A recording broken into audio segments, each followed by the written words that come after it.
Welcome to the Best of Flagstaff. I am your host, Jacque Gencarelle. Today we are talking with Andy Vaughan of Doni Coffee.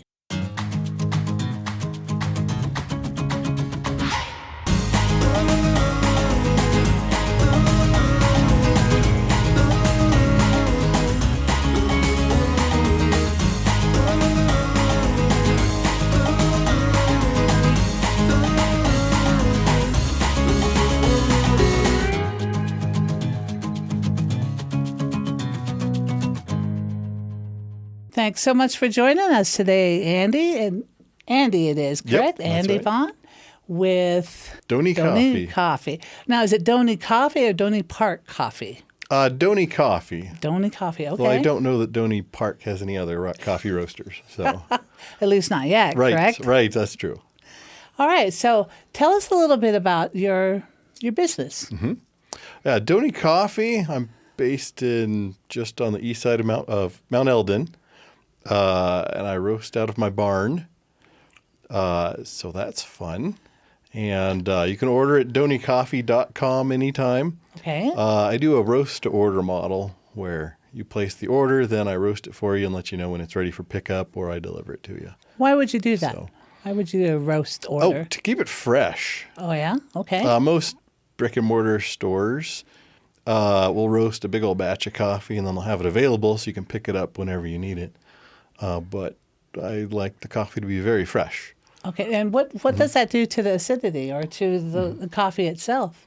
It tastes better. Hard to describe. Also, when you're blooming, this is really nerdy stuff.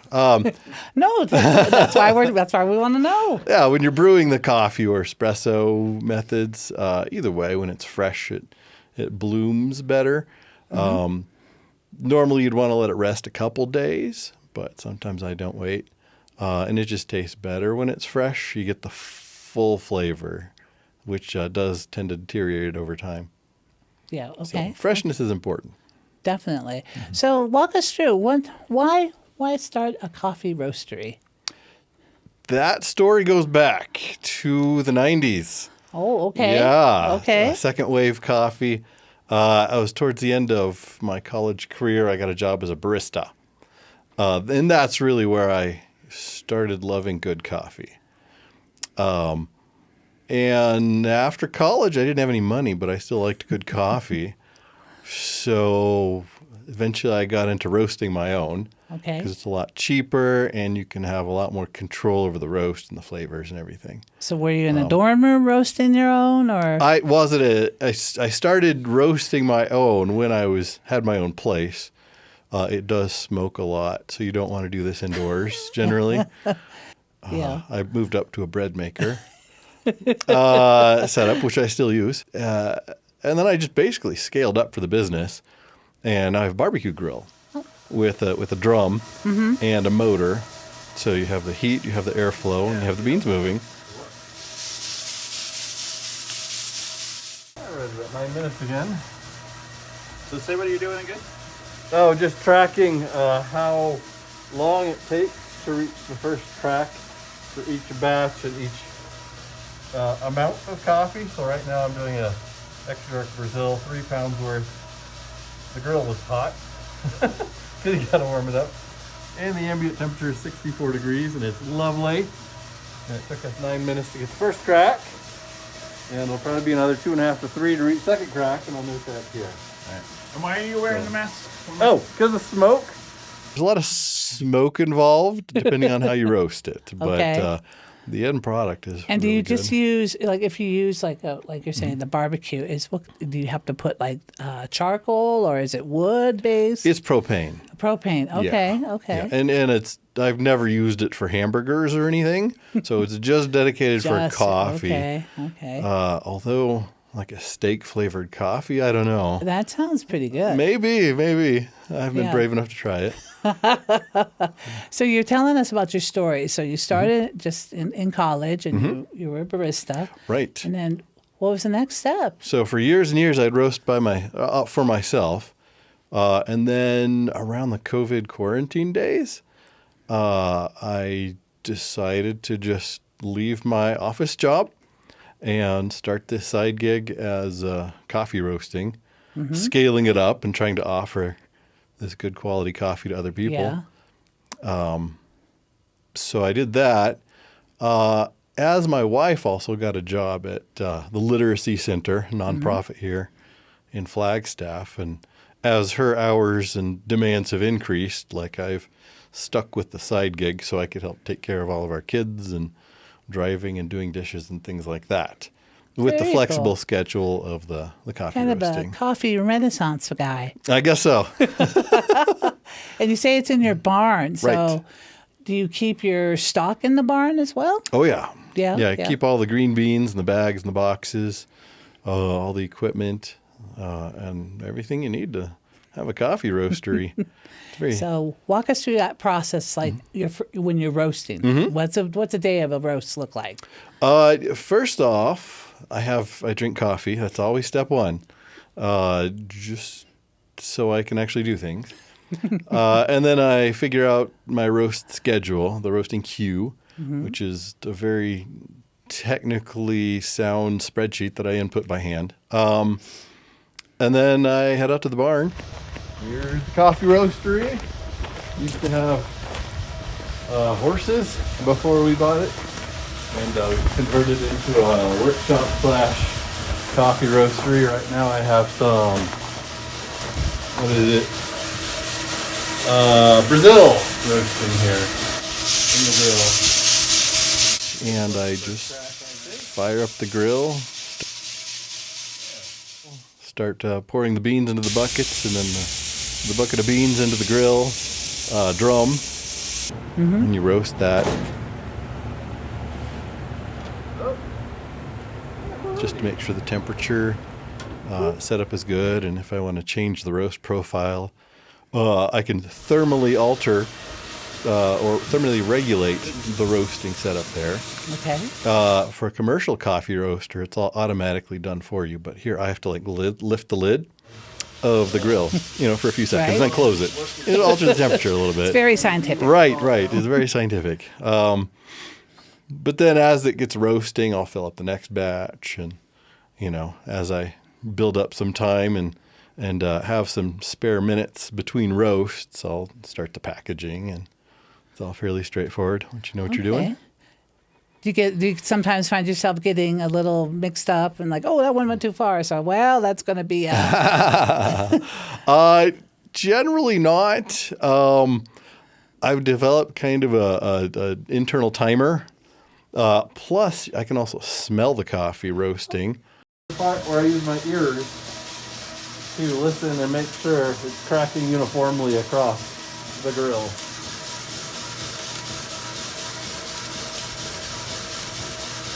If it's a good hotter in one spot than the other, then it's an uneven roast, and that's not what you want. And I've done it enough so that I can tell you what stage of roasting it's at by smelling it, which is fun, and also by the amount of smoke and all these sensory things, which is why I have to have coffee first, so I'm awake enough to do this.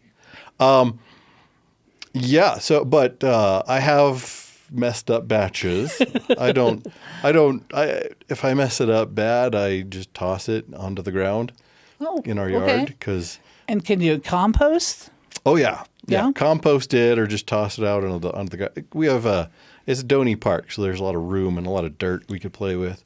So you're telling me there's a section of your area that has really good earth now. I think it is. Yeah. Over the years, it's going to be interesting to see. Like What's going to grow there? Right. Something that likes acidity a little bit more. Maybe coffee plants? Yeah, well, I wish. Yeah, that's one common thing that people ask is like, oh, is your coffee grown in Flagstaff? And no, it needs tropical climates. Really? To grow. Yeah. Tell us about that. Tell us about your sourcing. Where do you get your beans? Oh, yeah. I get the beans from a few different suppliers. One is Genuine Origin, Balzac out in South Carolina. Okay. They carry a particular kind of bean that I really like. And then also I used Mayan Winds on 4th Street for some of their coffee is really good. So I have numerous different suppliers that I could choose from. Whoever has the best combination of the kind of coffee I'm looking for and a good price. And they also have to be reliable quality. Like I don't want to have to mess with a lot of defects when I'm roasting. So what would that be look like, a defect? Defect, a lot of different kinds, like a broken bean. Okay. Or one that isn't fully removed from its shell, I guess. Not fully processed. Or what do they call those? A shaker, I think. But usually they're just either gnarly looking or else just different colored than the other beans. And so after every roast, I'll go through it and I'll pick out the worst of them. There we go. Now I'm going to pull it out and pour it into here.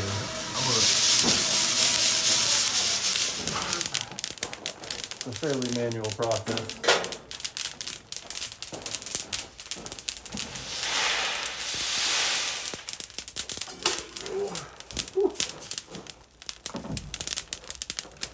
Very reasonable. And then now is the part where I look through it for defects. This bean is a really good consistent quality, so I might not find any. Sometimes I'll be looking through it too much, and you're looking for the perfect bean, and I'm like throwing out stuff that's perfectly good. I don't know. Probably be fine, but if in doubt, it looks a little gnarly, so I'll throw it out. Nice. So when the bean, what's your perfect bean looks like? What does it look like when it comes to you before you roast it? They actually look a little greenish. Okay. Different origins, different varieties of coffee have different size beans. And some of them not just natural process, but some of them have a lot of variability in size. Some are all the same, like a Brazil. It's more commodity oriented, so they're all come out just the same, which is fine. Yeah. Or I had some interesting East Africa ones. That some of the beans are big, some are small, which makes it a little challenging to get the roast balanced. But it's because would the larger beans be more robust, or I don't know. But the overall flavor is good. I think they're just less picky. Like, I'll stick the whole batch in. Yeah. Maybe just shake the tree, right? Maybe so. But the key for me is the end product. So I'll roast it, and like Indonesians often roast unevenly, typically, but I'll taste it. And if it's good, then I'm going to go with it. That's really what it comes down to for the coffee selection. Yeah. So while we're talking coffee, let's talk. There's a lot of folks say, if you want more caffeine out of it, you go light roast. So walk us through that: light, medium, dark, and then super bold. Yeah, we're getting real nerdy today. Oh, yeah. So from my understanding, there are certain like genetically selected coffees that actually have more caffeine per gram of coffee grounds, I guess. But that's pretty rare, and it's not that big of a difference, I think. The biggest difference between your dark and your light is the density. Okay. So the lighter is a lot denser than the dark, because the dark, the more you roast it, the more it expands. And eventually, if you roast it a lot, it starts to break down structurally. So per volume, like a cup or a teaspoon, the caffeine is going to be more for your lighter roast. Okay. But if you're really nerdy and you weigh your coffee, instead of using a volume scoop, then they'll be the same. Or you do it like we do, just kind of eyeball it. It's like, okay, I think that's it. Bzz. Yeah, I do too. Don't tell anyone. It's our secret, right? Yeah. So in that case, if you're using a scooper, then the light roast is going to have more caffeine because it's more dense. Yeah. Not that the plant or the tree itself has more caffeine per se. Interesting. Okay. Assuming we're talking about Arabica coffee instead of right. Right. Yeah. Anyway. Yeah, and that's just kind of Arabica's would be your Costco brands or what have you. Arabica would be like any good coffee. The Robusta would be your first wave coffee generally, like Folgers, U-Ban. Okay. Yeah.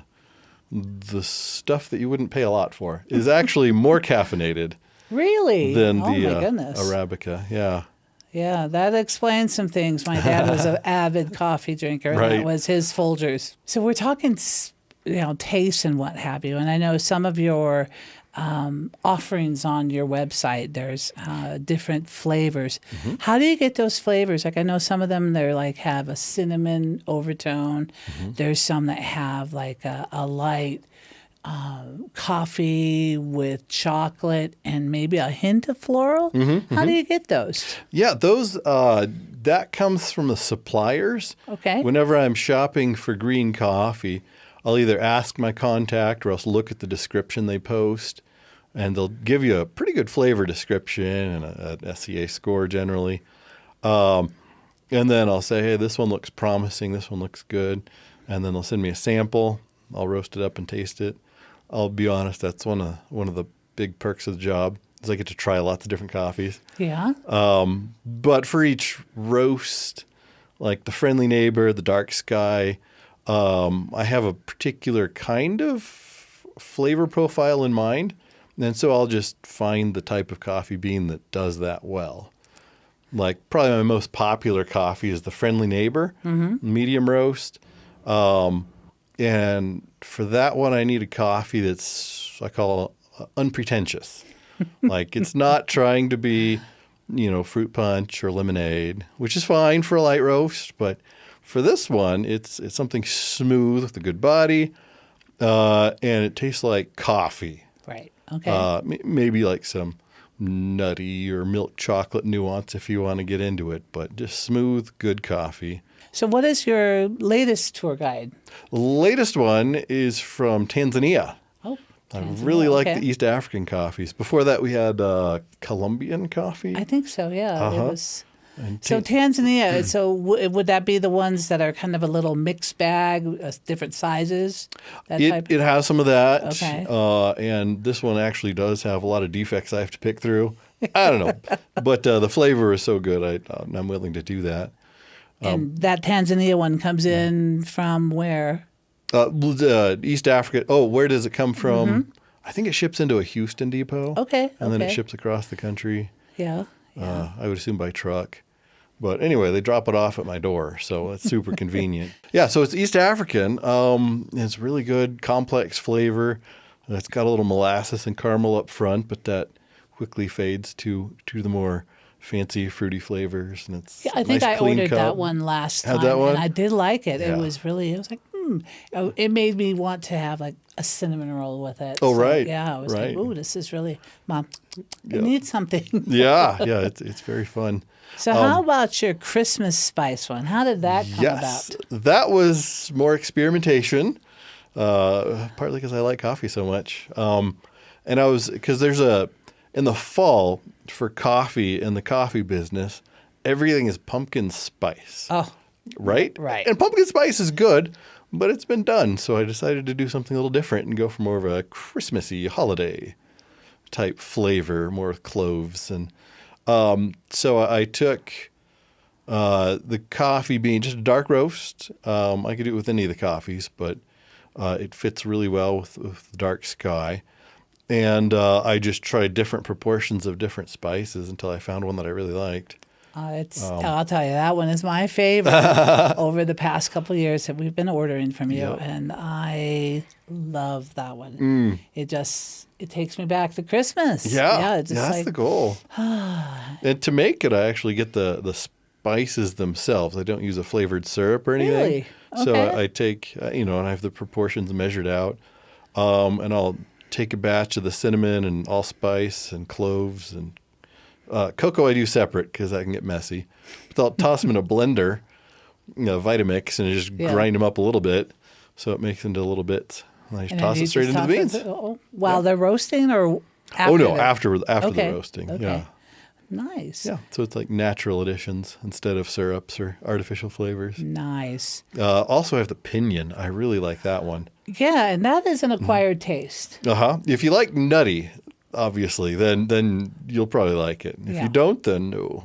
Because I actually get the pinyon nuts shipped over from New Mexico. Oh. Because they have a lot of pinyon trees there. Yeah. And they had a good price. And so I roast those. I just add them in with the coffee. So very simple. Yeah. I really like it. So. And it's whole. You just add it all in and just roast it in. Yep. Whole nuts inside the shell. very similar shape and size to the coffee beans, Yeah, so they mix right in. Interesting. Yeah. And then they grind well. Right. Right. Yep. And No problem. so, what is your newest offering that that you offer? I know that you have whole bean. Mm-hmm. You do offer. You can have it ground. Yep. I have a grinder. What's the other option that you have now? I guess the latest thing we've done is offering a half-pound bag. Because folks don't always need a full pound, or they don't go through it. Or you can buy 2 half-pound ones and get a little variety in there. And I've started offering a variety pack as well. Yeah, I saw that. Yeah, kind of like a flight in beer terms. But for coffee, you could order like a 4-pack of the 8-ounce ones. Yeah. So somebody just ordered it, and you could tell me what you like, or I'll pick for you. Usually light, medium, just a variety. Yeah, definitely a flight. Yeah. I use a very high-tech pet food dispenser to process the coffee beans. So I toss in the nice beans at the top.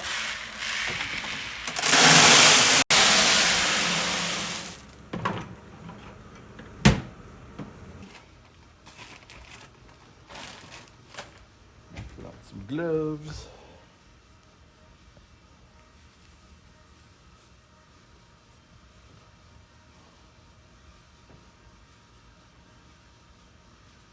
There we go.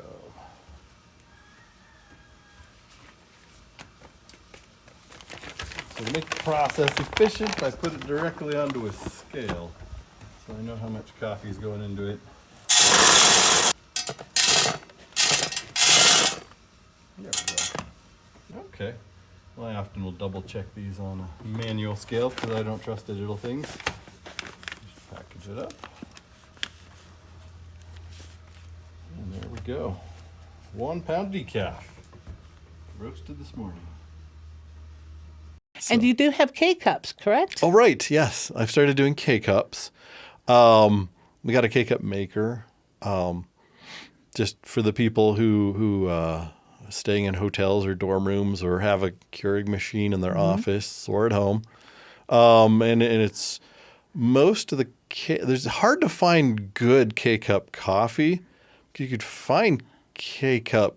It's hard to say. K-cup at the grocery store, like Dunkin', whatever brand it is, but it's not great.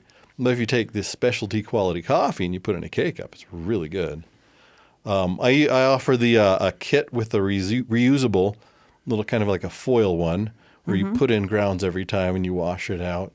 So that's the more environmentally conscious option. Absolutely. I was kind of uncomfortable offering the plastic K-cups because it does generate some waste. There are some options for industrial composting or recycling, but neither of those is available in Flagstaff anyway. Right. So I figured, just do this. And, if it saves people from buying a big old plastic cup at a coffee shop, then it's worthwhile. Nice. So convenience, quality. Absolutely. We do what we can. So how do you find folks coming to your business and finding your coffee? Good question. I'm not very good at marketing, I'll be honest. I guess we're involved on social media at Doni Coffee for Instagram, Facebook. I think those are the ones we do. Email newsletters. I did some advertising as well. I think the Daily Sun at one point, and then the coupon mailer. But probably the best thing is when I do community events, and I get to talk to people, and they get to try a sample of the coffee, and then they tell their friends and neighbors, word of mouth stuff. Nice. And also, I really do enjoy talking to customers and potential customers as well. Fantastic. Yeah. That sounds cool. I know that's how we found you. Through a friend who was a former barista. It's like, oh, you should try this coffee. So I'm like, well, okay, we'll try it. So yeah. And we've been a pretty loyal customer, I would say. Definitely. And that's the objective, is to have a coffee, a product that's good enough in quality and low enough in price. Right. That people want to keep coming back. Like some customers drop off because it's not their thing, or their doctor tells them you need less caffeine, and then they'll either switch to decaf, which I have a good decaf as well, or I did see that. it's not. Yeah, I have that after dinner sometimes. Really? So, oh, yes. How many cups of coffee do you have a day? Depends on the day. Okay. Yeah. So how about today? Today, let's see. 2, that's some espresso. 3 so far, which is a good day. Okay. How many ounces is that cup? 12-ounce mug thing, and the other one's just a double shot of espresso. Woo. So it's a fair amount. Yeah. On, Well, you on got a, lots of on a them. rough day, I'll bump up to 4 cups. In preps, right? Preps for the interview. Right. Oh, no, I don't want to be shaking, you know. I have done that. Yeah. Well, sometimes I'll do these events and just be drinking coffee all morning. You're like, oh, man, I just drank this whole coffee. Right. One time I came home and I was talking to my wife and I was wondering, why is she talking so slow? Oh, it's me. I'm just super caffeinated. I've reached another level of consciousness. Oh, wow. Where the world around you is slow. So. Oh, that's funny. Yeah. Aspire to that. Andy, so I've ordered my coffee. So how do I get my coffee? Yeah, when I'm done roasting the coffee, a couple different ways. One is if you live somewhere else, I'll mail it to you. Okay. Or I could deliver it anywhere in the Flagstaff area. I charge $2 per order. Or you can pick it up for free from our house. I have a set of boxes, little pickup boxes at the fence. So you just drive up, and I'll text you or send you an email saying, hey, you're in box number 6. And so then you drive up whenever you have a chance and pull your coffee from box number 6. Oh, and it smells fantastic, right? Because it's roasted that day. Oh, correct? yes. Okay. Thanks so much for coming in. Yep. I hope it was a lot of fun. Thank And I you know very you much. probably have to go get some more coffee, right? Always. Thanks so much. Thank you so much for spending time with us today with the Best of Flagstaff, brought to you by Flagstaff Video Podcast.